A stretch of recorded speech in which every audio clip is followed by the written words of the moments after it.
It is not the sinking of the Titanic.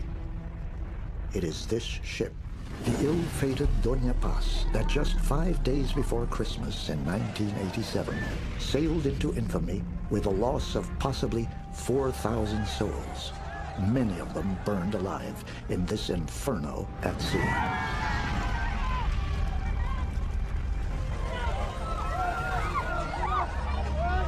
How can a passenger ferry sailing in calm water end up as Asia's Titanic?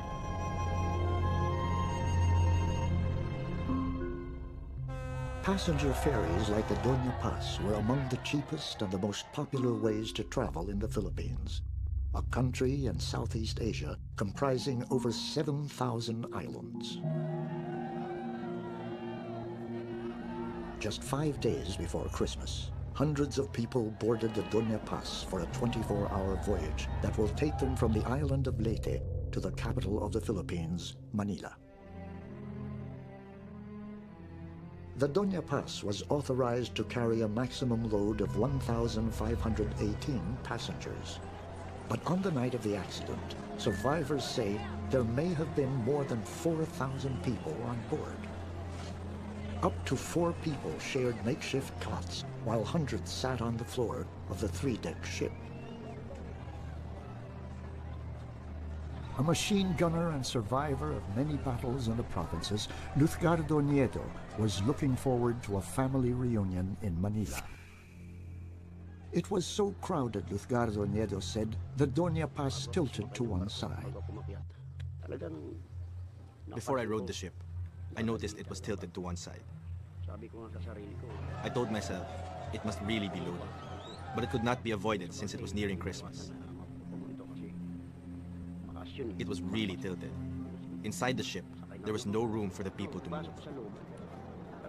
Many of the passengers that boarded the Doña Paz were entire families with young children. It was going to be an exciting adventure for Aludia Baksal, only 18 years old. She decided to skip her Christmas party at school and join her father, Salvador, to spend Christmas in the country's capital. But only minutes into the voyage, Aludia realized the journey itself would be far from glamorous. There were so many people. We were like cockroaches or ants. There were just so many of us. People were getting restless. The children were crying and it was very noisy. There was a family beside me. I felt for the children because this family was crammed into one cot and they had so much luggage.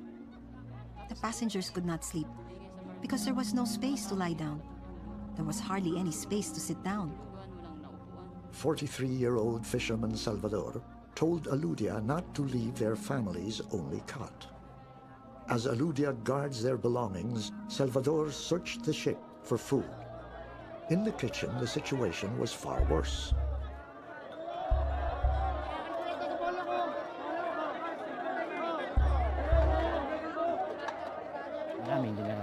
It was a struggle to get food, so many passengers didn't get to eat. Those who were weak, old, not as alert as the rest, and those who had a hard time walking, those people went without food because they had no choice. They suffered through it.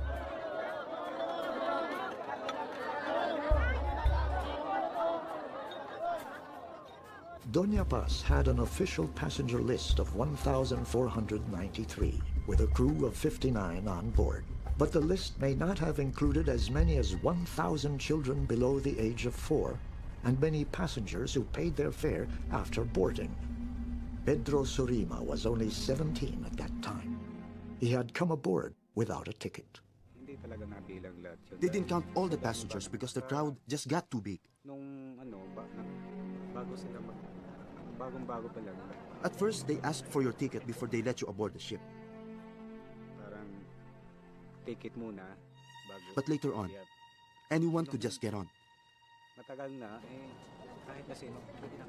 A lot of chance passengers were able to ride the ship.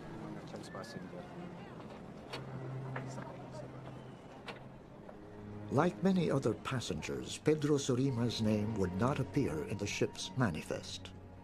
Also not in the passenger list were Philippine military soldiers and police units on their way home for the holidays. They came aboard in the hundreds, some still bearing weapons and wearing their uniforms. Lutgardo Nieto was one of them.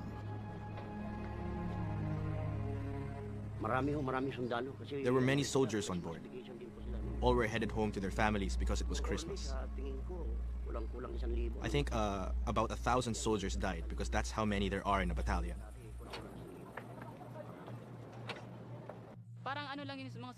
There were many soldiers on board. I know because they were still in uniform. They walked around the ship carrying their rifles. There were a lot of them. It is believed that more than 4,000 passengers may have boarded the Doña Paz. The ship was going at a steady pace of just 26 kilometers per hour. Passengers were settling in for the night. The Doña Paz was scheduled to arrive in Manila by morning. But unknown to those on board, another vessel was heading straight at them. And this was no ordinary ship. It was a tanker loaded with over 8,000 barrels of fuel.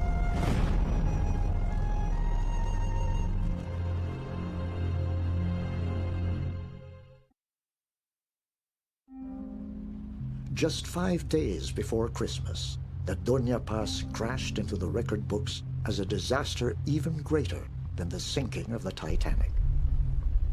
The Doña Paz was authorized to carry 1,518 passengers, but on the night of the accident, survivors say there may have been more than 4,000 passengers crammed into the 3-deck ferry. It was 10 p.m. The Doña Paz was on schedule to arrive in Manila by morning. Most passengers were getting ready to sleep. But another ship, the MT Vector, was heading straight towards the Doña Paz. Aboard with his daughter Aludia, Salvador Baxal saw the ship coming.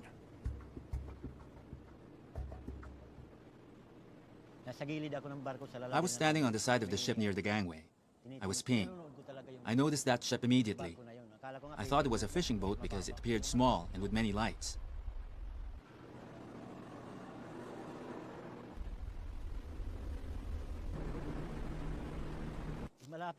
But after a while, it seemed to be getting too close to the Doña Paz. I said to myself, we're going to crash.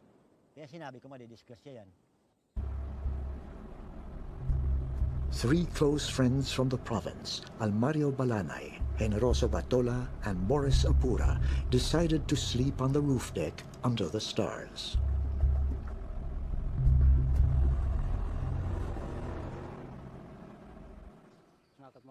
Since we did not have a cot, we decided to stay on the roof deck.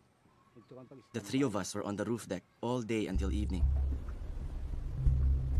We had just settled in for the night, but after around 5 minutes, we heard a loud sound and felt something bump into us.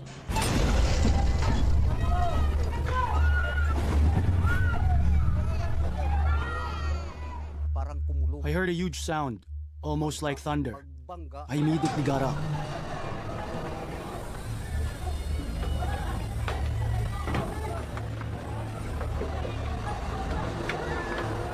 With no sound of alarm and without any warning from the ship's officer and crew, the Doña Paz collided with the MT Vector. The passengers inside the Doña Paz did not know that they had slammed into another ship, and it was no ordinary vessel. The MT Vector was an oil tanker carrying 8,000 barrels of gasoline and kerosene. Its bow had rammed into the port or left side of the Doña Paz, right where the engine room and main switchboard were located. The crash knocked out the engines and caused a short circuit, plunging the Doña Paz into total darkness. Military soldier Lutgardo Nieto was on the upper deck when he heard the crash. It sounded like steel going clang, clang. There was a blackout. All the lights went out. I looked at the right side of the Doña Paz. The tail end of our ship was on fire. Then I heard an explosion coming from the engine room.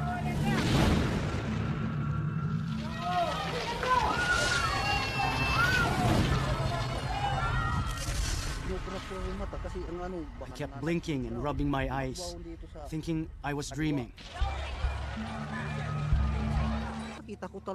I ran to the other side and saw a smaller ship burning. We ran towards the side of the ship to see what was going on. We saw the ship burning.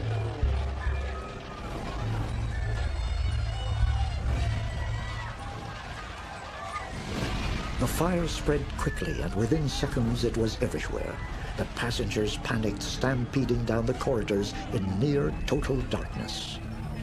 According to eyewitnesses, many of the passengers tried to escape the flames, fumes, and smoke by going deeper into the ship. They ran down to the lower deck cabins only to get lost in the maze of panic. The passengers were in total panic. They ran around, maybe trying to get to their companions who were on other parts of the ship.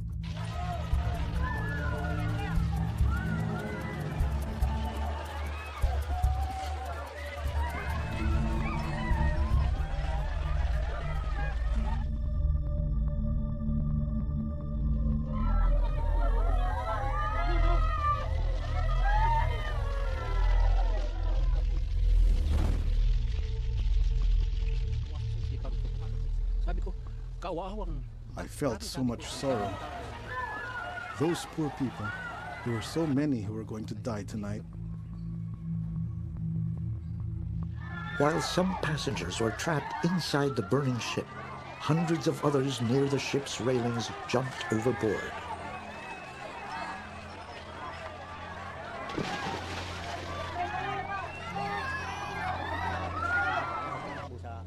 I ran back to my daughter Aludia and told her there's a fire. Aludia slumped to the floor and started crying. I told her to be quiet and we were going to jump overboard. It was too late to get a life jacket. There was too much smoke, which was very black. I could not breathe from the smoke. The smoke was thick, very black. I felt that I would die. I saw Papa getting ready to jump. I held on to his shoulder. He gave me a look that said, "Hang on, we're going to jump."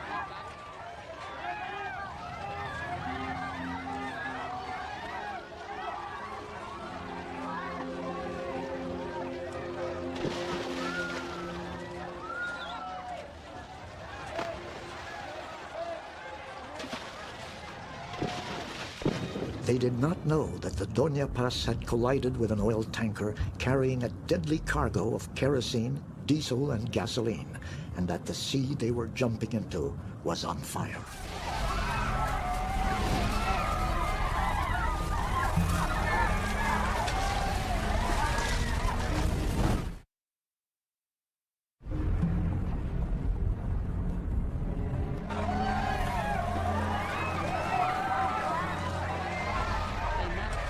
I thought to myself, this is an inferno. A fire in the middle of the sea. We would probably die here.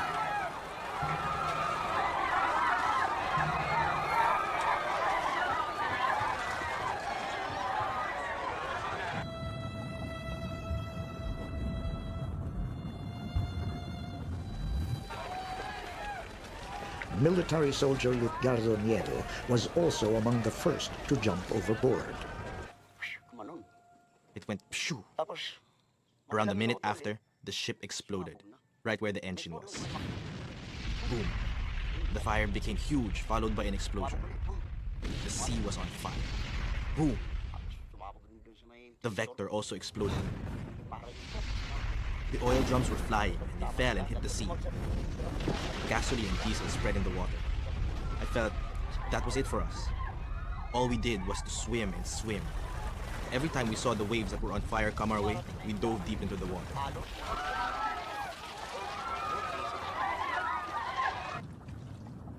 Hundreds of passengers were able to jump overboard, including the trio of Almario Balanay, Generoso Batola, and Morris Apura. They watched the last seconds of the Doña Paz. The waters surrounding the sinking ships were covered with oil, gasoline, and kerosene. They must dive into the ocean to escape the flaming surface and swim their way outside the deadly ring of fire. The fire was huge. The flames grew to almost a kilometer wide. As the wind blew, the flames grew even bigger. What I did was to stay underwater to avoid the flames. When I felt the surface was hot, I swam further away to avoid it. Finally, when I reached a safe spot away from the flames, I started to cry.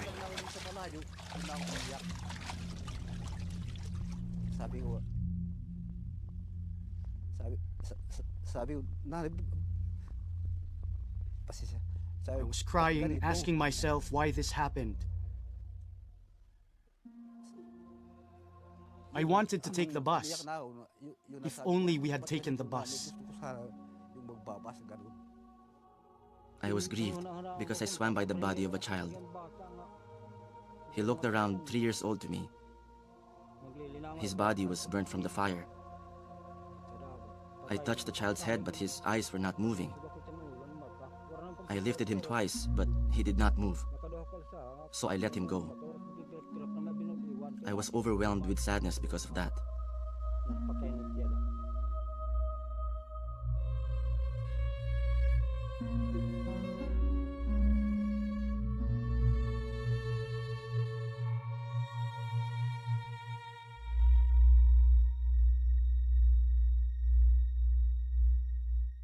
For those who jumped from a burning ship to a burning sea, the nightmare was just beginning.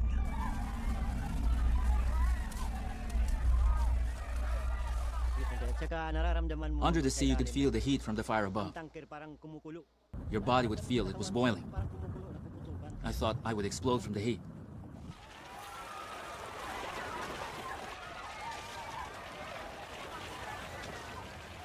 A fisherman and experienced diver, Salvador watched helplessly as bodies flowed past him. He feared the worst for his own daughter, Alutia. If my child was able to jump, if she were alive, she would shout.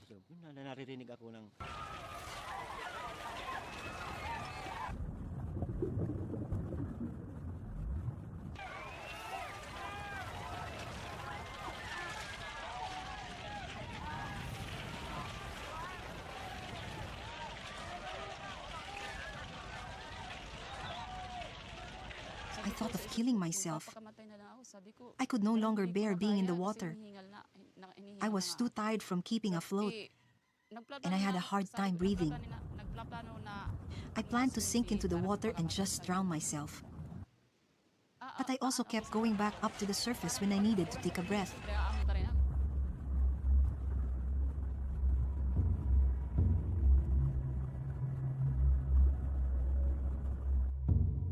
My face got burned, my hands got burned here, and here too.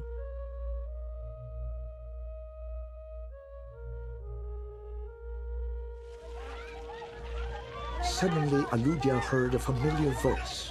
It was her father, Salvador.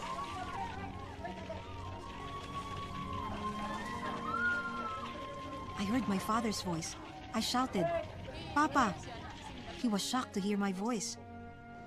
I'm here, Alud. Where are you? I replied, "Over here." Where are you? Papa was surprised that I was just near him. He grabbed hold of my hand, but it was burned and my skin just peeled right off. It was very painful. I asked him not to touch my hand. Reunited with his daughter in the burning water, Salvador felt a surge of relief and a strange sense of peace. It flashed across my mind that I was ready to die at that moment. I finally found her and heard her voice again. We could now die together. In the meantime, I vowed never to leave her side. They would swim for more than an hour in what seemed like an endless wait for rescue that was nowhere in sight.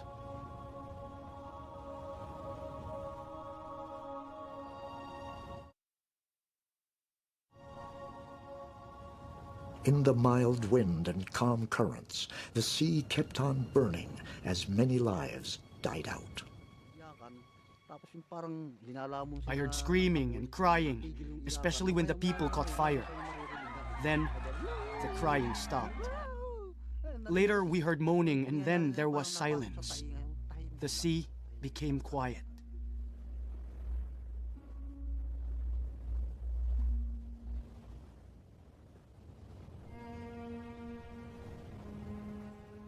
In the days to come, the real horror of the tragedy became clear.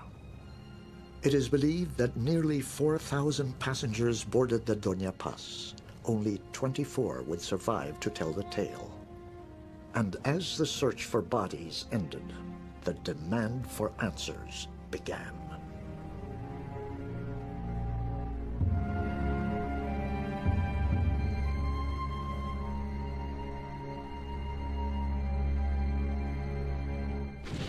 It was the world's worst peacetime maritime disaster, a collision between the passenger ferry Doña Paz and an oil tanker in the Philippines.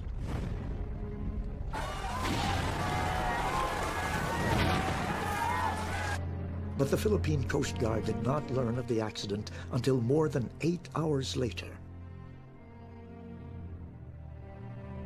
And it took another 8 hours to launch an official search and rescue operation.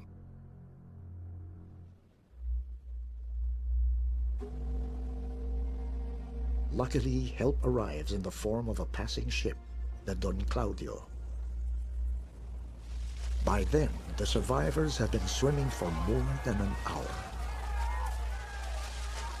Father and daughter, Salvador and Aludia, saw the light from afar. A ship arrived. I told Papa, "There's a ship. There's light."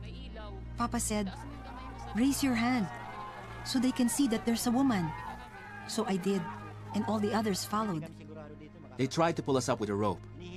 I told them we are too exhausted, we cannot hang on to it. So they threw the net. Aludia and I climbed up using the net.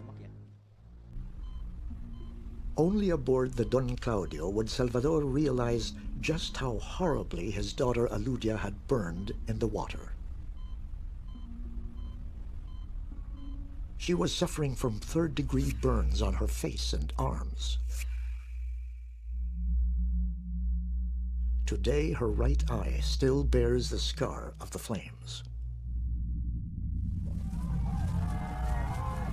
The trio of Almario Balanay, Enrosa Batola, and Morris Apura would reunite aboard the Don Claudio. I saw Morris stretched out on a dining table. His body was full of burns. He was alive and breathing, but his body was burned like charcoal. When they pulled me up, my skin started peeling off, here and here. Only then did I feel the pain. The doctor told him he was burned badly and that he should lie down. I took care of him while he was sleeping. His burns were showing. In fact, some parts were dripping. Out of nearly 4,000 passengers who may have boarded the Doña Paz, only 24 survived. I'm the only soldier who survived. The rest died. I guess they drowned or were eaten by sharks. Days after the collision, the coasts of the nearest island of Mindoro were littered with bloated corpses washed ashore.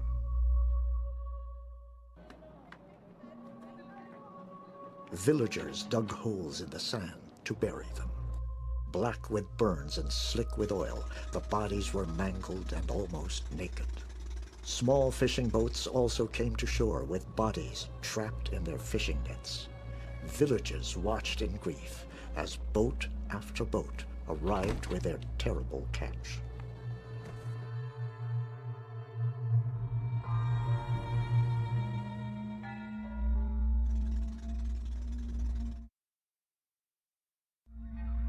Grief-stricken and outraged relatives stormed the office of the Sulpicio Shipping Lines, owner of the Doña Paz.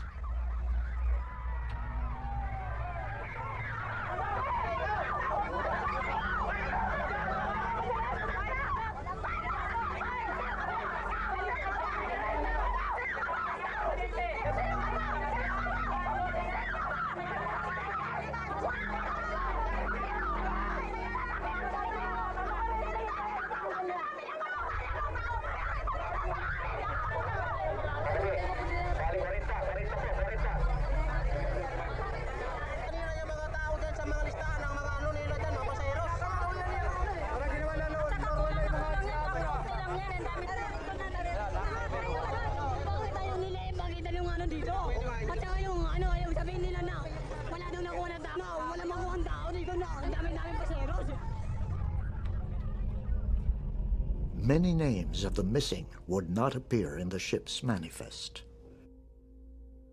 Relatives were shocked when Sulpicio Lines declares that the ferry was not overcrowded. The number of passengers as officially certified by the Coast Guard after a head count is 1,493. It is not true that the vessel was overcrowded. But the lawyer for oil tanker MT Vector asserts that overcrowding on the Doña Paz was a crucial factor. This vessel is overloaded. The maneuverability of this vessel is very difficult in the sense that you cannot easily move this or turn this left or right. Why? Because it may least. No? You're saying now that overloading may actually be a crucial thing in this? Yes, it's a crucial thing. But this tanker did not realize that this vessel could no longer avoid them, no? Because all the time this tanker believes that it will turn, no? Yeah. But because of the difficult maneuverability of this vessel, what happened is they could not turn anymore. There were 1,493 passengers on board. Now, aside from that, the number of people on board did not have any causal connection with the collision itself. Official investigators from the Board of Marine Inquiry soon realized that answers would not come easily. All of the officers on board the Doña Paz were killed in the collision. 2 crew members from the Vector survived, but both had been asleep when the crash happened. For answers, investigators looked to the past, and the Vector had an interesting history. A ship captain who had piloted the MT Vector told investigators that the steering rudder was defective and difficult to maneuver. So difficult that it took 2 people to manually steer the wheel. With the defective steering rudder, the Vector would have approached the MV Doña Paz, zigzagging like a snake in the water. The zigzagging motion would have been confusing, especially in the night, when sea vessels use different colored lights to signal their position to oncoming ships. When the Vector shows the green light, it indicates that it will pass by the right side of the Doña Paz. A red light would indicate that it is moving towards the left side of the Doña Paz. And the white light shows that it's heading straight on. Because the Vector steered from left to right, the Doña Paz would see lights that suddenly change from red to white, green and white, then back to red and white, confusing the watch officer aboard the Doña Paz.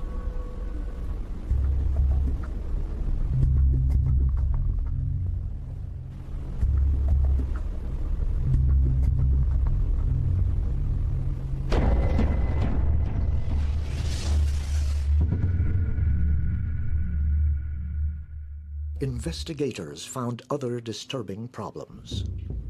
The tanker was undermanned and the officers and crew underqualified. The Vector's master did not have a chief mate license and was only licensed to serve as second mate. The chief engineer had no license at all, and the Vector had no qualified lookout on the bridge. Investigators questioned how the Vector was allowed to sail at all.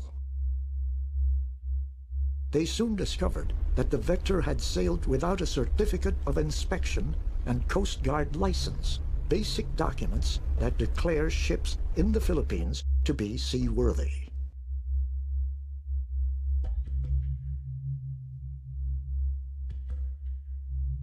The evidence mounted against the Vector, but one crucial point mystified experts. Even if the Vector had approached in a winding motion, why didn't the Doña Paz simply avoid it? The international rules at sea state that if 2 ships are on high risk of a head-on collision, each must alter her course to starboard or right side to avoid each other. Why did the Doña Paz and Vector get too close? Commodore Benjamin Mata was himself a shipmaster before he became a leading expert in maritime safety. It's like a turtle ramming into the belly of a porpoise. How that can happen is really puzzling to me. I cannot understand why the Doña Paz did not take evasive action and just leave this site.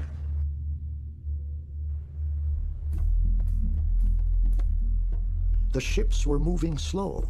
The Doña Paz at 26 kilometers per hour, the Vector at 8 kilometers per hour. They were surrounded by wide open sea, plenty of space to avoid a crash. Could it be that no one was watching? The officer on watch on the tanker might have fallen asleep. In the same manner, the officer on watch on the Doña Paz also could have fallen asleep. Because why did he allow his ship to come very close to the tanker when you have so much space on both sides to maneuver, to get out of the way of this ship that is showing a different set of lights every 5 minutes? All the officers and crew of the Doña Paz went down with the ship, and the whole truth may never be known. Experts also wondered why the Doña Paz and Vector did not communicate with each other just before the crash. Well, that again is a requirement. It's an international requirement that all ships must be equipped with VHF radio. In situations where ships are in sight of each other, they can use the radio to communicate and ask the other ship what his intentions are.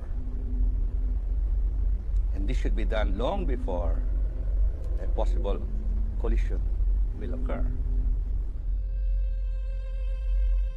The Vector was discovered to have an expired radio license, and the radio license of Doña Paz turned out to be fake.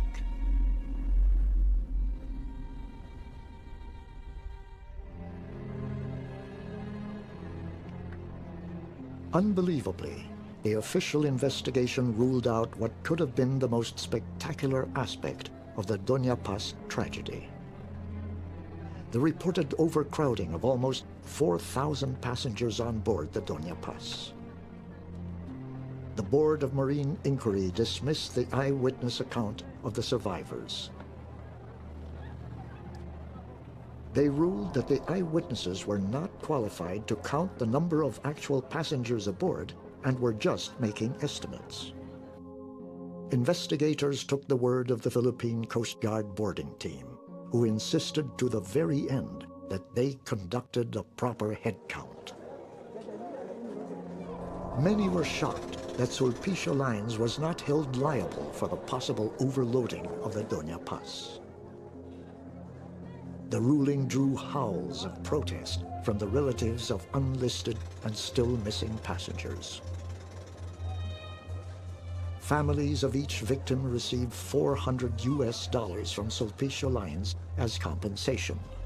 Those who were not on the ship's manifest got nothing. Vector lawyer Jose Sison points out a potential conflict of interest in the official investigation. The Board of Marine Inquiry, or BMI, was under the umbrella of the Philippine Coast Guard, the same body responsible for ensuring proper passenger loads on ferries. I think BMI can come up with that conclusion only. The BMI is under the Philippine Coast Guard, no? So the only way they could exculpate the Philippine Coast Guard is to exonerate Sulpicio. Why? Because if they find all these violations of Sulpicio, these are violations committed by Sulpicio because it was allowed by Coast Guard. But according to the Philippine Board of Marine Inquiry, even if the Doña Paz was overcrowded, this scenario had nothing to do with the collision. We have been saying all along that the cause of the tragedy is not overcrowding or overloading of the vessel. The cause of the tragedy, let's face it, is the collision. Now, the center of focus should be who is at fault. in that collision. And then we go into the minor issue, which is overcrowding. Ultimately, investigators put the blame on the vector.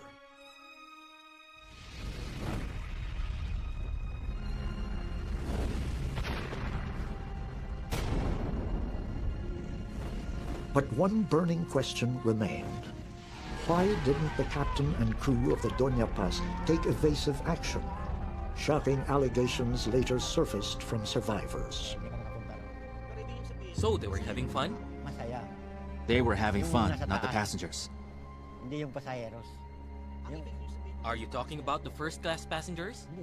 I'm talking about the crew of the ship.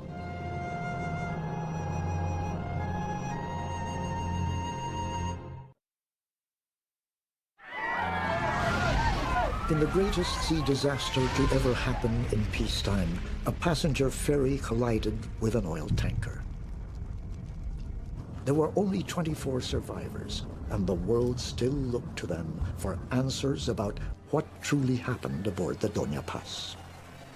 But the survivors would have more questions, each more troubling than the last.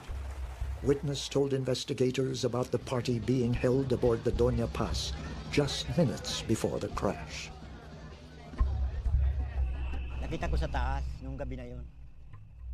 I heard music and laughter. I guess there was dancing up there. So they were having fun? That's what I noticed. Who was having a party? They were having fun, not the passengers. They were having fun. Are you talking about the first-class passengers? I'm talking about the crew of the ship. Another survivor, military soldier Lutgardo Nieto, recalls that a fellow soldier had told him about the same party at the bridge, and that disturbingly, the captain was among them. The soldier told me that he'd been going around the ship, and he was specific that he came from a party at the bridge.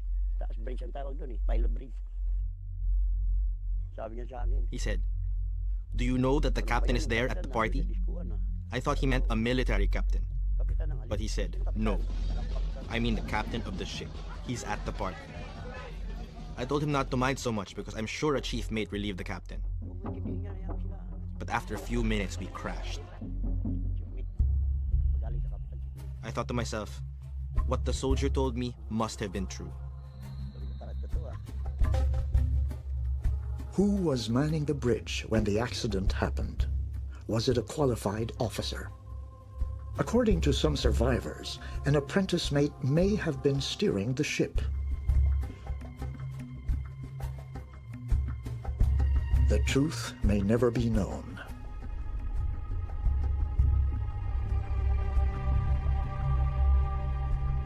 In the years after the Doña Paz tragedy, shipping disasters continued to plague the Philippines. In 1988, nearly a year after the tragedy, the Doña Marilyn, a sister ship of the Doña Paz, sank off the central province of Leyte, killing some 300 lives.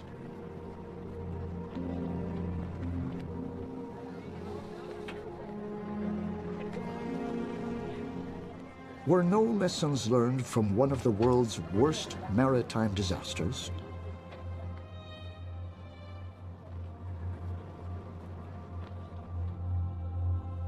It has been 20 years since that fateful December day. But for the survivors, those terrible memories will never fade. Nag-land travel kami. Sumakay din. Kaya lang, madali lang. Pramatnong to alin lang eh. These days, traveling by land or air is easy and a lot faster. So to take the ferry from Manila to Leyte? No. I don't want to ride a ship again. I'm afraid to get on because if it sinks, I may not be as fortunate. I'll just take the plane. It's faster. I don't want to ride a ship again. I won't, even if it's for free. As I was there watching it happen, I prayed to God that He let me live because my family needs me. They depend on me, and I promised to serve them till my last breath. They are the reason why I fought to stay alive that night.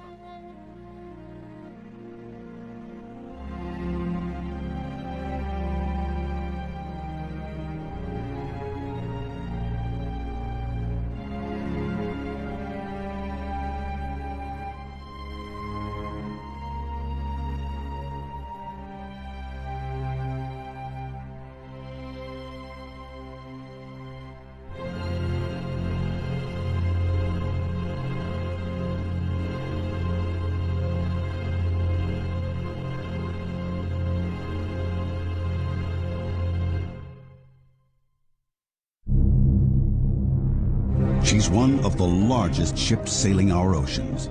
She's as tall as a 10-story building. And in a year, she travels 2/3 the distance to the moon. Well, it's his job to keep out of my way, but he's not moving. In 12 months, she carries nearly 200,000 containers, a cargo worth $4.5 billion, cargo that must be delivered intact and on time. Yet this huge ship has a crew of only 22, who have to be ready for any conditions, any emergency. All ship personnel to your boat station. See any lights? And must be ready to defend their ship against desperate marauders, modern-day pirates. The Atlanta's mission? Transporting and protecting a mountain of very valuable cargo. Come experience life aboard a maritime megastructure. Witness the mechanics and machinations of life at sea. Okay, I'll go ahead, thank you. And visit the bustling ports that feed the ever-growing world of trade. Welcome aboard the OOCL Atlanta, a mega ship, a true giant of the ocean.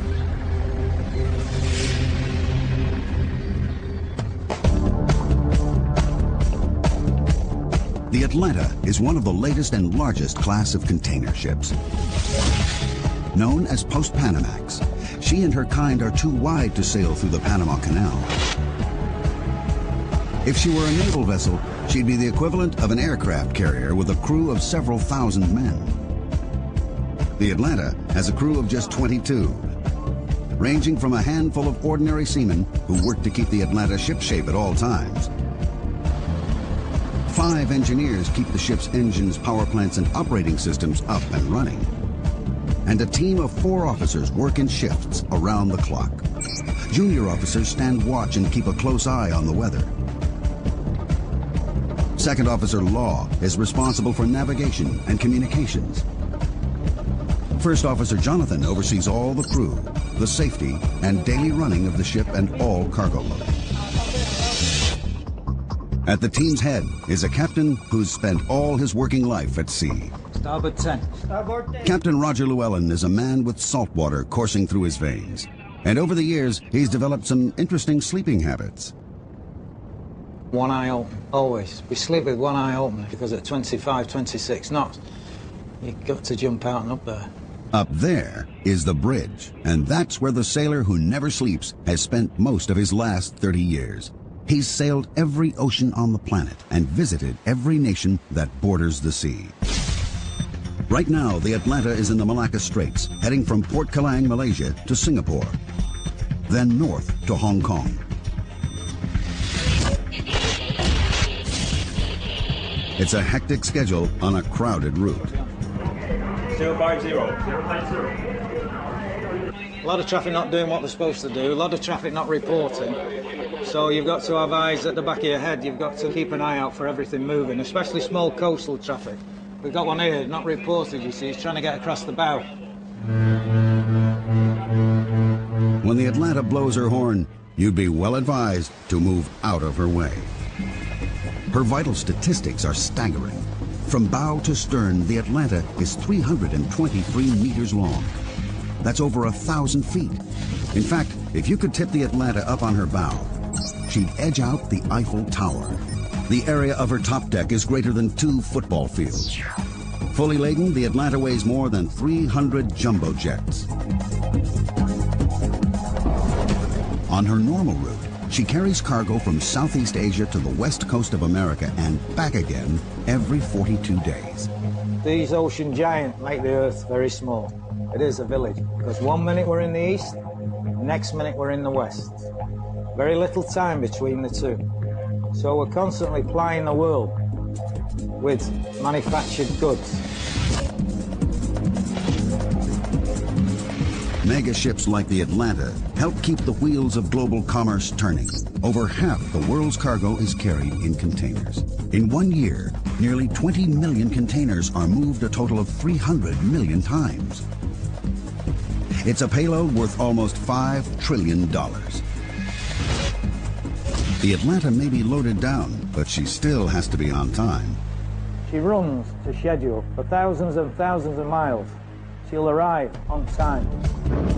In Singapore, containers are arriving from all around the region. Some have a date with the Atlanta. These transfers must be planned with military precision. It's a chain where a weak link means a cargo gets delayed, or even worse, lost. The bottom line, the cargo must be at port waiting when the Atlanta docks.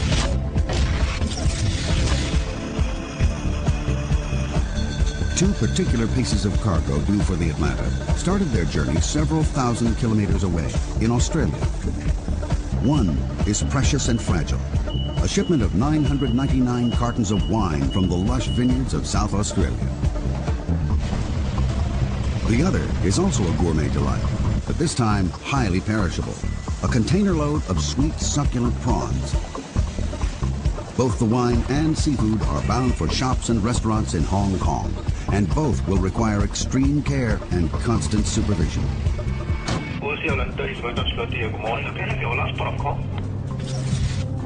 The Atlanta's due in Singapore in less than 24 hours, but there's a problem. Third mate. Yes, that's correct, over. Third mate. Yeah, obviously Atlanta, the master here, sent it yesterday and I sent it again this morning when I left Port Calais. Port procedures are very strict. I give up. Without the right paperwork, ships can't enter a country's waters. Third mate, keep him there, tell him. Instead of the last 10 ports which you've already got, I'll just send you Port Calais. Okay, no problem, no problem. The captain must keep to schedule. He has 2,200 containers to move in Singapore. And he must get there on time. The Atlanta is steaming towards Singapore Harbor and the planned 2,200 container moves. This megaship is purpose-built for one thing only, to carry cargo. A mountain of cargo. All up, she can carry 8,063 20-foot containers.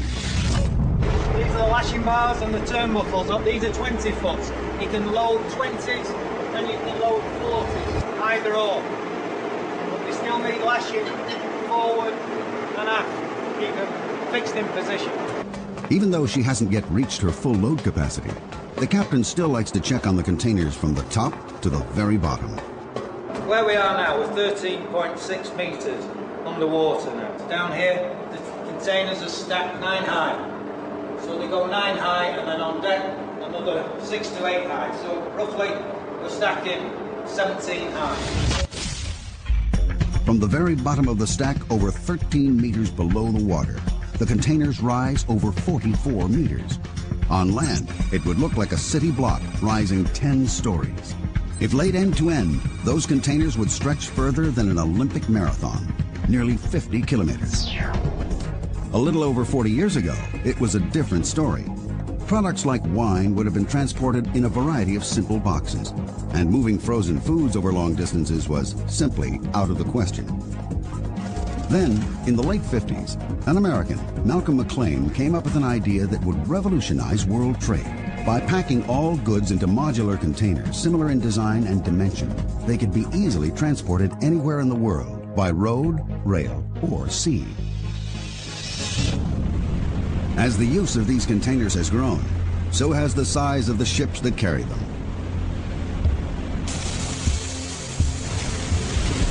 The Atlanta is one of 12 SX-class ships built for OOCL by the Samsung shipyard in Korea. It took over 8,000 workers nearly 9 months to build her, at a cost of over $150 million. She is the largest ship ever built when she was contract.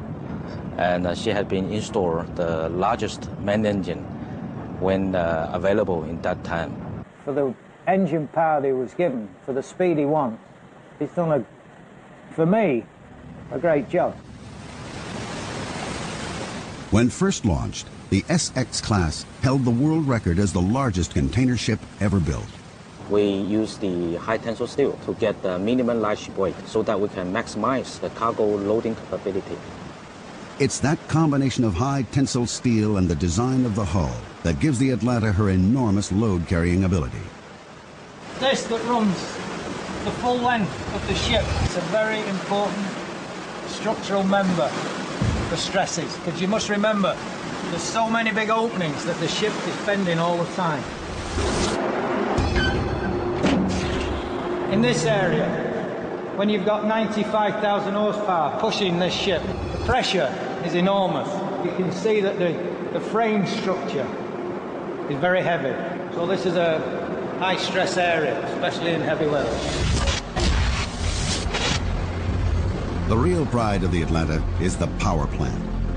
This is one of the world's biggest diesel engines. A 12-cylinder turbocharged monster. Its sheer size is breathtaking. The engine fills a room 6 stories high, 6 stories of incredible power. The engine peaks at 104 revolutions per minute, but generates a mind-blowing 93,120 brake horsepower. That's over 700 times more power than an average family car.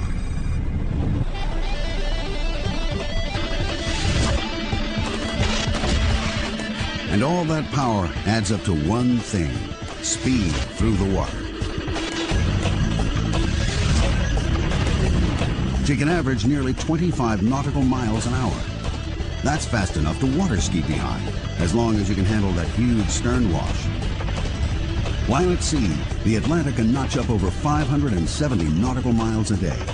But a speed like that comes at a price. This ship, she burns a lot of fuel. Full speed, she'll burn 230, 240 tons a day.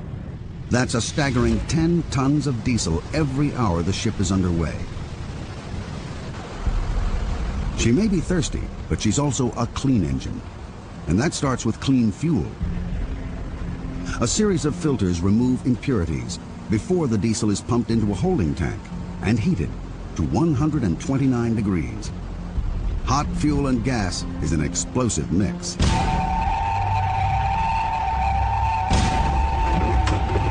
Number 7 cargo hold, number 7 cargo hold, the fire alarm's gone off. No other sound strikes fear into the heart of the mariner like the fire alarm. Starboard side, bay 1, starboard side. A fire at sea can spell disaster. A small spark can soon become a fireball. The crew have to be ready to act in an instant. In the ocean, you're on your own. You've got nobody. We've got no shore facilities, no emergency services. We just rely on our own training and our own emergency services. But a fire is the worst. In an emergency like this, First Mate Jonathan rallies the crew. The captain calls the shots. We are now proceeding forward for investigation. Aye, aye. On deck, please. Getting it right can mean the difference between survival and disaster. Both those are ready. Okay, I'm going to start the emergency fire pump. The crew have to work together closely. When the emergency pumps come on, they come on strong. Seawater is pumped onto a fire at a rate of over 4,000 liters per minute through high-pressure hoses. Training every Saturday afternoon, 2 hours of training every Saturday. We have fire drills, forward, galley, accommodation, all over the ship. Within a space of 3 months, we'll have covered every part of the ship on a fire drill.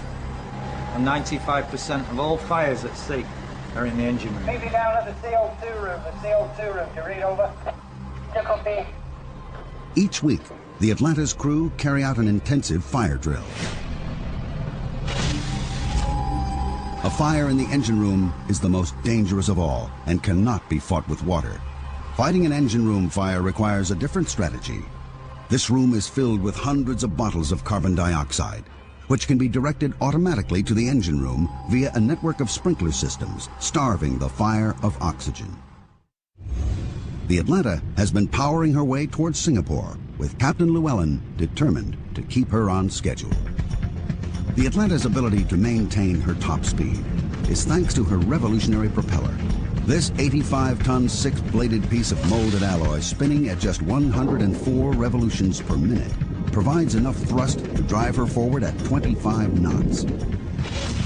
Sitting behind that propeller is a huge rudder that plunges nearly 12 meters below the surface of the waves. It's roughly the same size as a double-decker bus. And with a surface area like that, the captain doesn't want it angled for too long. A rudder at an angle causes drag, which slows the ship down. You need to keep the rudder movements to a minimum.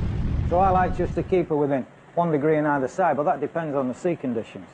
Big swells, big following sea, you can't do that. At the moment, the sea conditions are perfect for steering a straight line to Singapore. ETA, 0700 hours.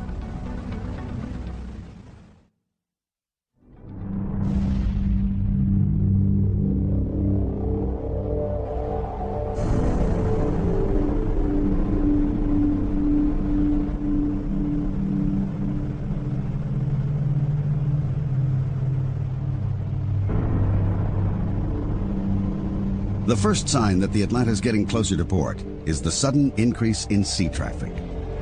1, 2, 3, 4, 5, 6. One of the problems with being a giant is avoiding the dwarves of the ocean. For the captain, arrival at port is one of the most stressful parts of the journey. He has to be ready to react in an instant. Well, it's his job to keep out of my way, but he's not moving, you see. He's still coming across. Now he's going round. Now he's going to come across my stern. It's going to be a long day for the captain and his crew. Getting into port is just the first hurdle. It's the end of, not the end of the working day, but it's because we got cargo work straight away after. But it's the end of the problems in the Singapore Strait. So we can relax a little. Engine tested end on the stern. While the captain maneuvers the Atlanta carefully closer to port, 2,500 kilometers away, another key individual is frantically working behind the scenes. Eric Lee is the ship planner. At the head office in Hong Kong, he's using the latest in sophisticated cargo planning software. He calls all the shots when it comes to loading the Atlanta's 8,000 containers, and must make sure that every piece of cargo is ready and waiting. A miscalculation could prove costly. The worst thing is the ship is sitting at the terminal, berthing at the terminal without any work. We lost a lot. Eric isn't the only one who has to get his planning right. Captain Llewellyn must get to the port on time. But before he gets there, the busy waterways are going to get even busier. It's time to call in the assistance of a local expert, the pilot. Every harbor has its own secrets. Fast currents, changing tides, shallow waters. In a tricky maneuver, the Atlanta is about to pick up the man who knows these waters like the back of his hand. Zamil Nair has been a pilot in Singapore port for over 20 years. Well, we trust him, but you got to watch what he's doing. So it's until you're actually tied up, because you can't relax. Bringing this megaship into dock is the most dangerous maneuver of any trip. Dead slow at the moment. The chain of command is strict and involves as many as 12 key individuals. Thank you, Balan. Basically, I'm working closely with the captain, ship's captain, and he's using my expertise in ship handling and local knowledge to get the ship alongside. 314, steady, sir. Thank you. Dead slow ahead. Dead slow ahead. Sea Labrador, Pilot Labrador. We've got a tug coming out there. It's going to be made fast at the stern on the port quarter. This tug is about 4,000 horsepower and it's a fairly big, powerful tug. So basically I'm going to swing the ship around to starboard and then backing down into the berth. Stop engines. Stop engine. With main engines stopped, The tugboat Labrador is tied to the stern of the Atlanta on the port side. Then it's dead slow ahead. Atlanta bridge, gangway ready. Okay, Tango 1, OCL. Tango 1, Tango 1. Will be starboard side, long side, bridge to bow, 249 meters. 249. Okay, I see one of your crane is down. Can you check on the crane, please? Okay. Bigger the ship, the smaller the space, pilot. Yep. The bigger the ship, the smaller the space. Stop engines. Stop engine. Okay, Labrador, increase the full power. Yeah. At the stern is the Labrador, a 4,000 horsepower tug. Up front, the Atlanta's huge electric-driven bow thruster adds another 3,350 horsepower. All up, the pilot has over 7,000 horsepower at his command. By combining the pull of the Labrador at the stern and the power of the bow thruster, the pilot cleverly spins the Atlanta into position. When the spinning is over, it's time for some precision parking. Labrador, slow the port, Labrador. It's the ultimate shoehorning exercise. Dead slow, dead slow. There's no margin for error. The Atlanta is 323 meters long. She's being parked in a space with only meters to spare. Stop engine. Stop engine. What have you got for it now? How much? 5 meters, is that all? So keep the after spring slack. Keep spring slack as we come astern. Even though they perform this operation hundreds of times a year, it's a tense time for all the crew. All the way on your forward spring now. All the way forward. 2 meters, 2 meters. Should be on the road in a minute.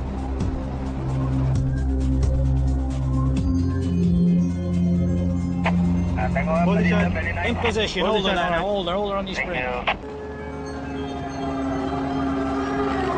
Another successful docking for the captain and Nair, the pilot.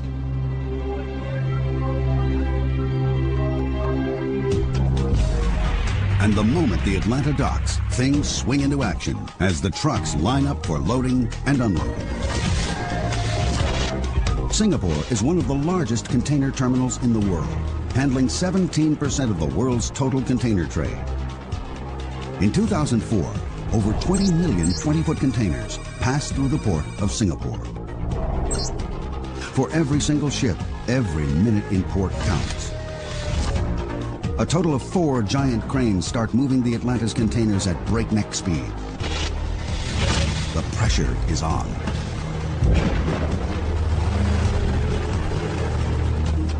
The Atlanta has 2,200 containers that need to be moved, and the captain's hoping it can be done in under 20 hours. This is where Eric's cargo planning is really put to the test. He has to pre-plan every move and allocate each container a specific position on the ship. No container should be moved twice. Double handling wastes time and money. So containers due to be unloaded at the next port must be stacked close to the top, while a container bound for America needs to be stacked deeper in the hold. The other major concern is keeping the ship balanced during loading. Too much weight on either side of the ship could put it in danger of capsizing. It's Jonathan, the first mate's job to keep a close eye on the Atlanta during this critical time. His computer monitors the distribution of weight around the ship and also allows him to compensate for any uneven loading. Deep in the ship's hull are a network of giant ballast tanks. By moving hundreds of tons of seawater between these tanks, Jonathan can keep the Atlanta on an even keel. To complicate this balancing act even further, the ship has to take on fuel. The Atlanta's tanks can hold over 7.5 million liters of diesel. This is a job for an expert. Bunker boats are the floating petrol stations of the port. This is the only time the Atlanta will take on diesel for the round trip from Asia to America. Today, they're taking on nearly 7,000 tons. It's an operation that will take over 6 hours. With the price of fuel around $280 a ton, this little trip to the gas station will cost the captain nearly $2 million. While the engine's shut down, Alvin, the second engineer, can check out the crankcase. There are certain advantages to working on an engine this big. It's not often a man can stand inside a crankcase to check for loose bolts or undue wear on any of the moving parts. When a cylinder has a bore of nearly 1 meter and the piston has a stroke of 2.4 meters, any wear is going to cause serious trouble. Among the 2,200 containers being moved today are the 2 that started their journey 2 weeks ago in Australia. The container carrying the latest vintage of Australian Chardonnay needs to be moved quickly, but also with care. The last containers to be loaded on board are the refrigerated containers. These reefers are carrying perishable goods. The one carrying the Australian frozen seafood has to be kept at a temperature of minus 18 degrees throughout the entire journey. Jonathan, the first mate, hooks them up to the ship's power supply in order to get the refrigeration units working as soon as possible. While on board, the crew will check their temperatures twice a day, every day.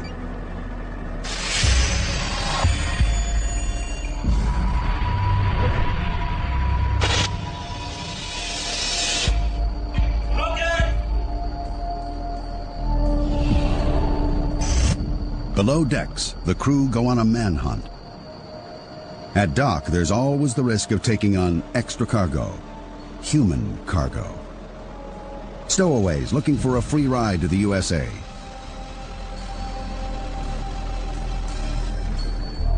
Stowaways have been known to climb mooring ropes at night and are sometimes even hiding inside the containers. If they get on board, they pose a real security threat.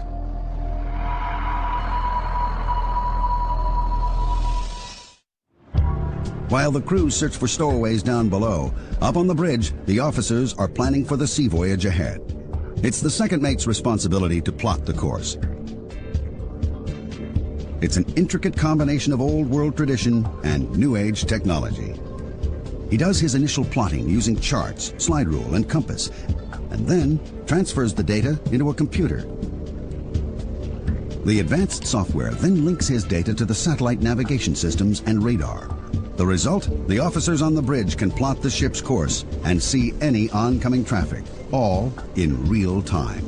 Well, the beauty of that for me is you see where you are instantly. You see exactly where the ship is. And as many times I have to be on my own, so I need to know where she is. A ship of this size, when she's drawing 13.6, 14 meters, we need to know exactly where she is. The search for stowaways below deck is complete, and the crew have given the bridge the all clear. Nearly 22 hours after first docking, all of the new containers are on board and are being secured for the long trip to Hong Kong. Each container is lashed to the rows above and below in a matrix which locks every single container rigidly in place. This ensures that none of the cargo, including those bottles of Australian wine, will shift if the Atlanta starts pitching in a storm at sea. A full 2 hours later than planned, but with all cargo on board and firmly secured, the Atlanta is ready to leave Singapore. Taking a giant out of port can be even more difficult than bringing one in. And of course, that clock has started ticking again. Coming in and out of port, we're under more stress than when we're sailing out in the open sea. And we got deadlines to meet, sailing schedules. They want us there at a certain time, we can't get there. And it all adds to your level of stress. 8 ships? 8 ships, 8 ships. As with arrival, Captain Llewellyn shares command with Zamil Nair, the pilot. In these confined waters, the bow thrusters get a full-blown workout. Nair uses all his experience. First, reversing the Atlanta before the tugboat with all of her 4,000 horsepower helps spin the Atlanta away from the docks and points her in the right direction. Steady as she goes. Single 4, pilot, single 4. Steady. Rising 4. With the Atlanta slowly increasing speed and safely on her way, Nair now needs to meet up with another incoming ship.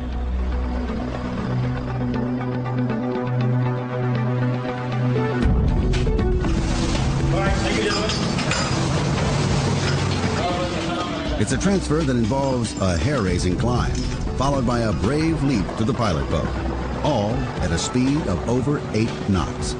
One slip could be his last.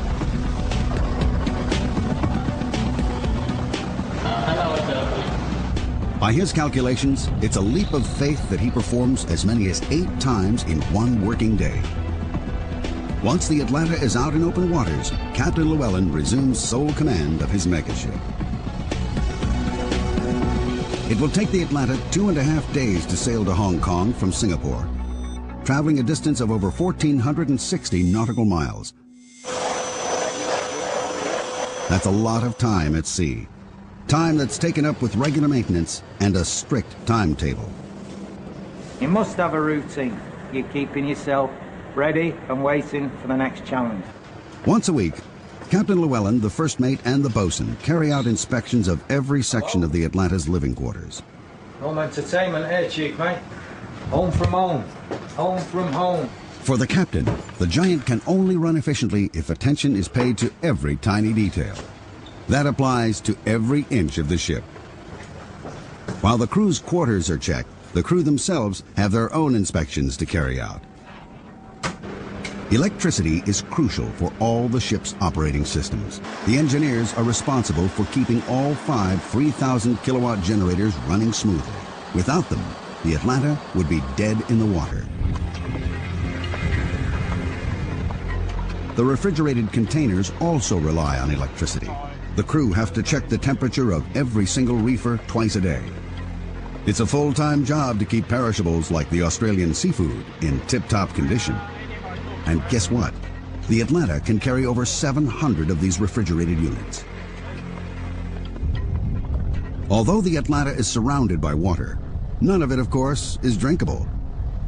Every drop of fresh water on board is made by turning seawater into drinking water. The ship's desalination plant can treat 30,000 liters a day, but it has to be cleaned regularly. Salt builds up on plates, which have to be stripped, cleaned, and put back into operation quickly.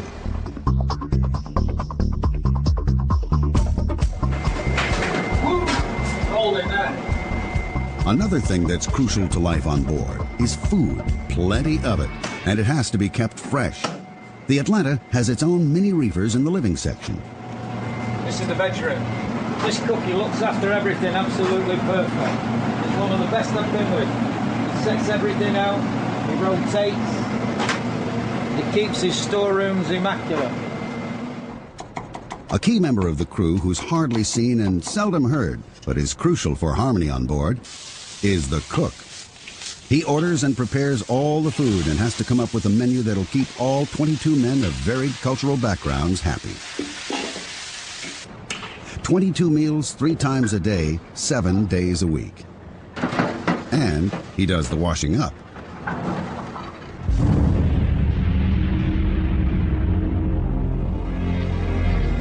For the captain, sharing meals with the crew is about far more than just the food. One of the beauties is to bring them all together, to sit down and eat together. And you make them feel part of the team. If you don't have a team, you can forget this life. You must work as a team. If there's ever a time when a good team spirit is needed, it's tonight. The ship is entering dangerous waters. The security level has been raised. The South China Seas are busy with all sorts of craft. Many are small fishing boats, miles from shore. Some, however, may not be at all interested in fishing. Pirates trawl these waters, looking for the ultimate catch. Heading on 308, sir. Well, they're there. You don't know where they are, but they're there. They're watching all the time. So it's a threat. We know that threat. Official figures show there can be 3 pirate attacks every 2 weeks in these waters. Third mate, I've got 2 targets here. And these guys that come aboard, if they can get aboard, are ruthless. They'll kill for the US dollar. Modern pirates don't wear eye patches and don't carry daggers between their teeth. Today, they carry machine guns, AK-47s and M16s, and travel in high-powered speedboats. 2, 3 miles. We're a soft target. We're easy. We're not armed. We're just easy. They know that. Starboard 20. Starboard 20. Hello aft. Hello aft. Raise the drone mechanic reporting. Yeah, this is Bridget. We've got a target now. He's moving at 32 knots. He's coming down the port side. If you see anything, let me know. This is the captain. All crew members to your pirate stations. All crew members to your pirate stations. The crew have to be ready to defend their ship. The pirates have one of two aims, either to take the crew hostage, or more commonly, to steal any money or valuables that might be on board. The pirates' strategy? Attack the ship's blind spot. They head for the aft deck. This is the lowest part of the ship and the most vulnerable. I'm taking evasive action now. I'm going port 20. I'm going port 20. Midships, midship. If the captain can't outmaneuver the marauders, their only defense, high-pressured water cannons. Their only hope, washing the attackers into the sea before the pirates can get aboard.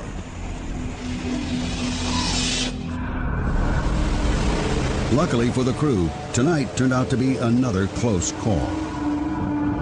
The fast-moving vessel was just a fishing boat crossing paths with the Atlanta.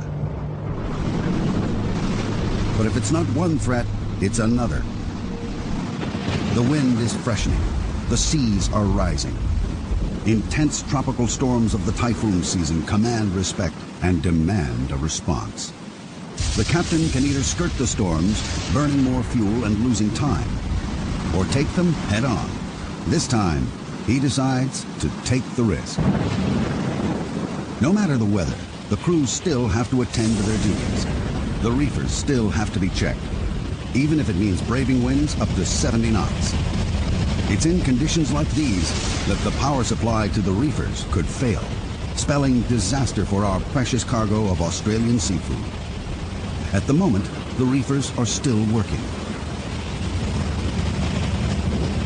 Storms can severely reduce visibility, but heavy rain also plays havoc with navigation equipment. The squalls create unreadable blotches on the radar screen. The danger: there are times when the crew of the Atlanta are almost sailing blind.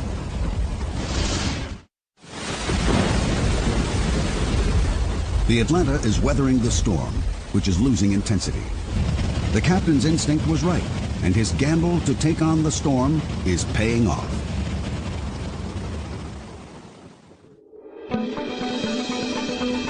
But now, she still has to make Hong Kong by midnight. The rest of her journey depends on it.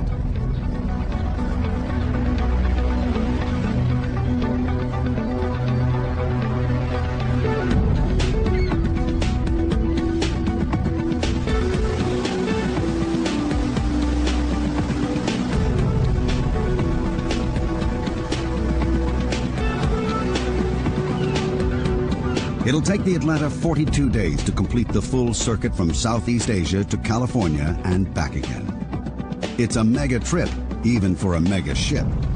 In a year, the Atlanta sails over 260,000 kilometers, which is roughly 2/3 the distance to the moon.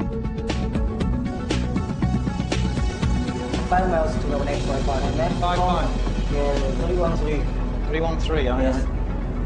Our megaship, the size of an aircraft carrier, now has to navigate Hong Kong's congested waters. Starboard 10. At night, the bridge is not only the brains of the ship, it also becomes the Atlanta's eyes and ears. 350, 2 miles, stopped. When a vessel registers on the Atlanta's radar, it's identified by a number, and its direction and speed can be tracked by those watching from the bridge. It's another crucial piece of technology that helps a mega ship maneuver gracefully into a mega port.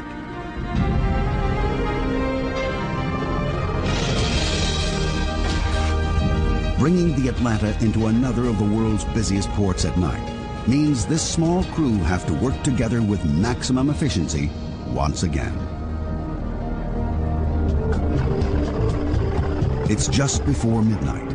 In any 24-hour period, as many as 100 container ships sail into this harbor. The Atlanta is the last of the day.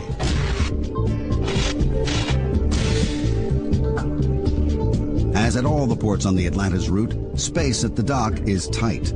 Container ships bustle for space in this incredibly congested harbor.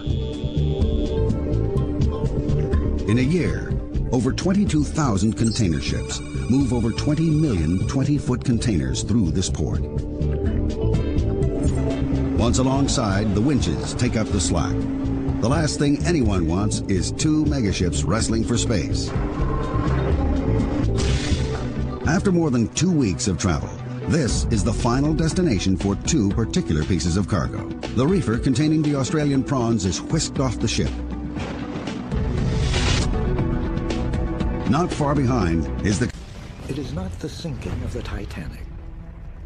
It is this ship, the ill-fated Doña Paz, that just 5 days before Christmas in 1987 sailed into infamy with a loss of possibly 4,000 souls, many of them burned alive in this inferno at sea.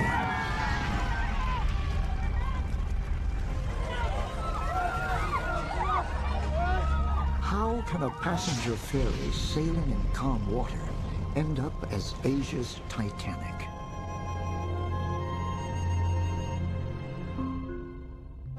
Passenger ferries like the Doña Paz were among the cheapest and the most popular ways to travel in the Philippines, a country in Southeast Asia comprising over 7,000 islands. Just 5 days before Christmas, hundreds of people boarded the Doña Paz for a 24-hour voyage that will take them from the island of Leyte to the capital of the Philippines, Manila. The Doña Paz was authorized to carry a maximum load of 1,518 passengers. But on the night of the accident, survivors say there may have been more than 4,000 people on board. Up to 4 people shared makeshift cots, while hundreds sat on the floor of the 3-deck ship. A machine gunner and survivor of many battles in the provinces, Luzgardo Nieto was looking forward to a family reunion in Manila. It was so crowded, Luzgardo Nieto said, the Doña Paz tilted to one side. Before I rode the ship, I noticed it was tilted to one side. I told myself it must really be loaded, but it could not be avoided since it was nearing Christmas. It was really tilted. Inside the ship, there was no room for the people to move. Many of the passengers that boarded the Doña Paz were entire families with young children. It was going to be an exciting adventure for Aludia Baksal, only 18 years old. She decided to skip her Christmas party at school and join her father, Salvador, to spend Christmas in the country's capital. But only minutes into the voyage, Aludia realized the journey itself would be far from glamorous. There were so many people.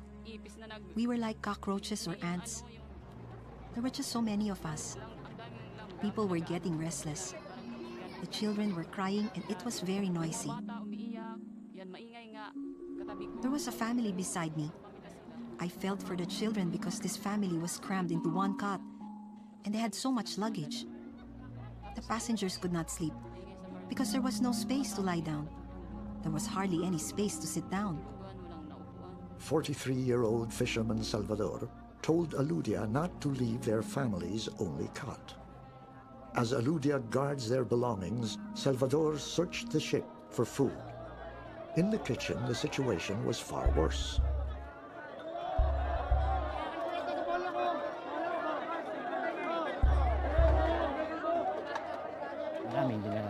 It was a struggle to get food, so many passengers didn't get to eat.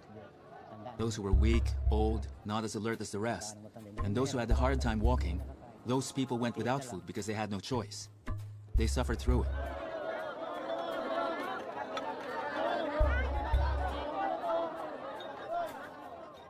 Doña Paz had an official passenger list of 1,493, with a crew of 59 on board.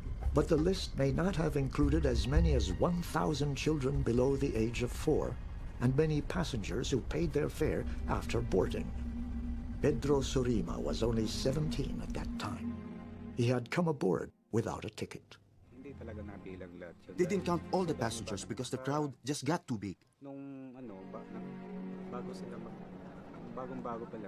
At first, they asked for your ticket before they let you aboard the ship. But later on, anyone could just get on. A lot of chance passengers were able to ride the ship.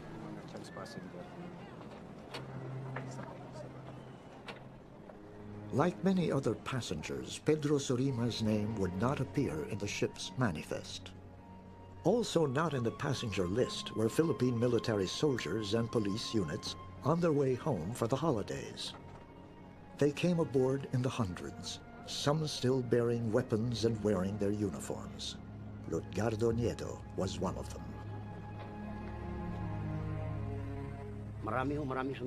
There were many soldiers on board. All were headed home to their families because it was Christmas. I think about 1,000 soldiers died because that's how many there are in a battalion.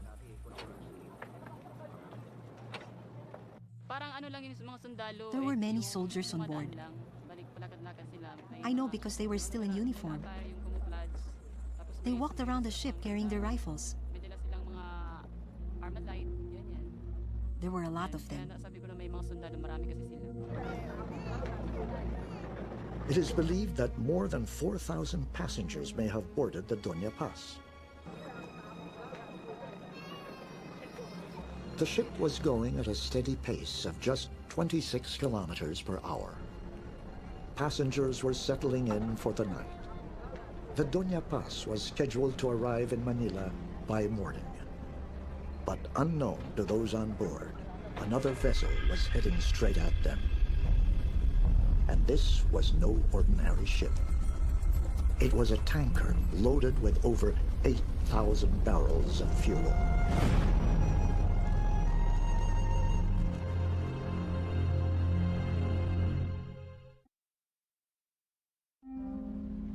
Just 5 days before Christmas, the Doña Paz crashed into the record books as a disaster even greater than the sinking of the Titanic. The Doña Paz was authorized to carry 1,518 passengers, but on the night of the accident, survivors say there may have been more than 4,000 passengers crammed into the 3-deck ferry. It was 10 p.m. The Doña Paz was on schedule to arrive in Manila by morning. Most passengers were getting ready to sleep. But another ship, the MT Vector, was heading straight towards the Doña Paz. Aboard with his daughter Aludia, Salvador Baxal saw the ship coming.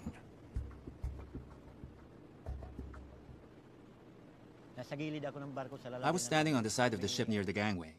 I was peeing. I noticed that ship immediately. I thought it was a fishing boat because it appeared small and with many lights.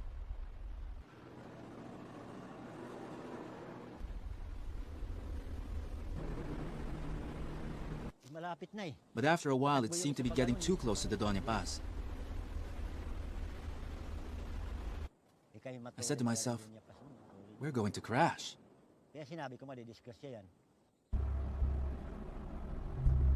Three close friends from the province, Almario Balanay, Generoso Batola, and Morris Apura, decided to sleep on the roof deck under the stars.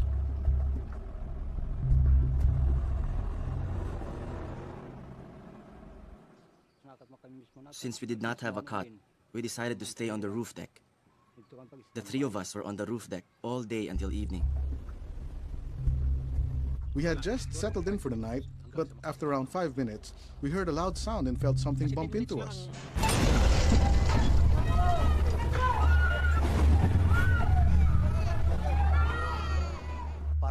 I heard a huge sound, almost like thunder. I immediately got up.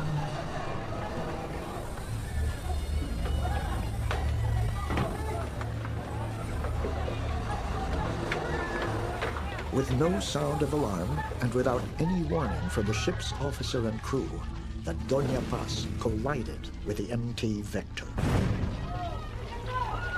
The passengers inside the Doña Paz did not know that they had slammed into another ship, and it was no ordinary vessel. The MT Vector was an oil tanker carrying 8,000 barrels of gasoline and kerosene. Its bow had rammed into the port or left side of the Doña Paz, right where the engine room and main switchboard were located. The crash knocked out the engines and caused a short circuit, plunging the Doña Paz into total darkness. Military soldier Lutgardo Nieto was on the upper deck when he heard the crash. It sounded like steel going clang, clang. There was a blackout and all the lights went out. I looked at the right side of the Doña Paz. The tail end of our ship was on fire. Then I heard an explosion coming from the engine room.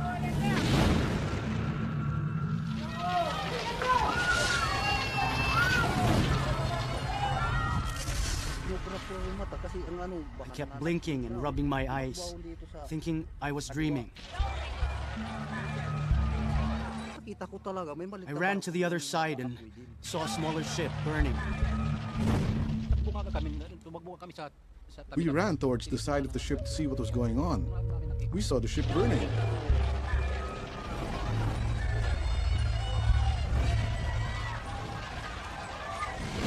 The fire spread quickly, and within seconds it was everywhere. The passengers panicked, stampeding down the corridors in near total darkness. According to eyewitnesses, many of the passengers tried to escape the flames, fumes, and smoke by going deeper into the ship. They ran down to the lower deck cabins only to get lost in the maze of panic. The passengers were in total panic. They ran around, maybe trying to get to their companions who were on other parts of the ship.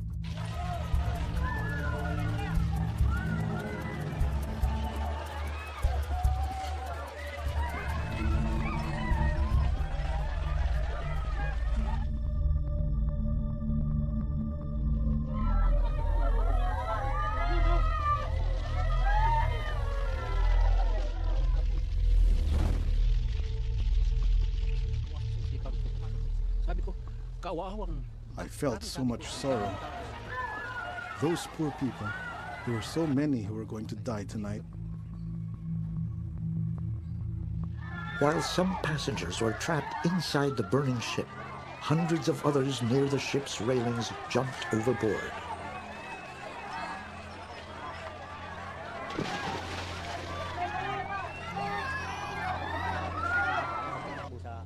I ran back to my daughter Aludia and told her there's a fire. Aludia slumped to the floor and started crying. I told her to be quiet and we were going to jump overboard. It was too late to get a life jacket. There was too much smoke, which was very black. I could not breathe from the smoke. The smoke was thick, very black. I felt that I would die. I saw Papa getting ready to jump. I held onto his shoulder. He gave me a look that said, "Hang on, we're going to jump."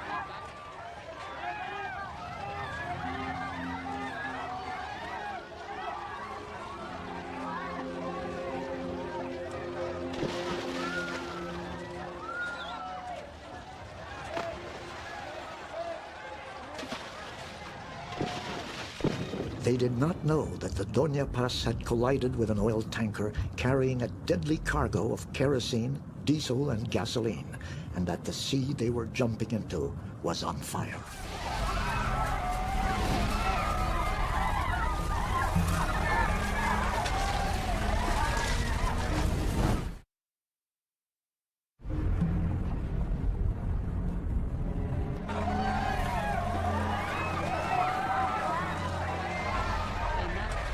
I thought to myself, this is an inferno.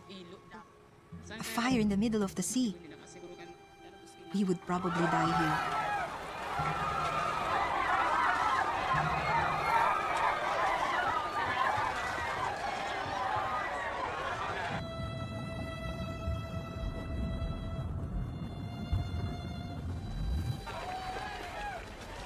Military soldier Lutgardo Nieto was also among the first to jump overboard. It went pshoo. Around a minute after, the ship exploded, right where the engine was. Boom. The fire became huge, followed by an explosion. The sea was on fire. Boom. The Vector also exploded. The oil drums were flying, and they fell and hit the sea. Gasoline and diesel spread in the water.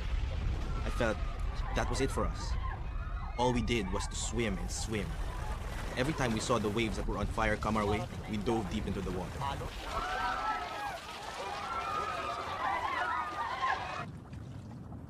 Hundreds of passengers were able to jump overboard, including the trio of Almario Balanay, Generoso Batola, and Morris Apura.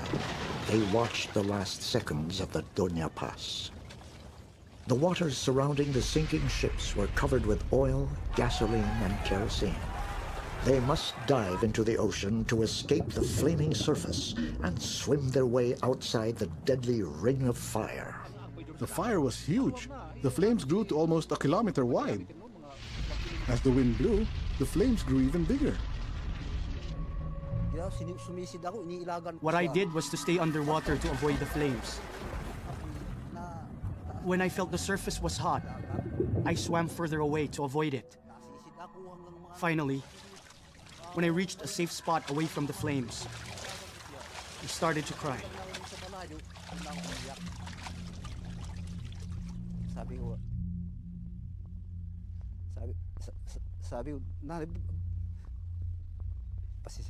I was crying, asking myself why this happened. I wanted to take the bus. If only we had taken the bus. I was grieved because I swam by the body of a child. He looked around 3 years old to me. His body was burnt from the fire. I touched the child's head, but his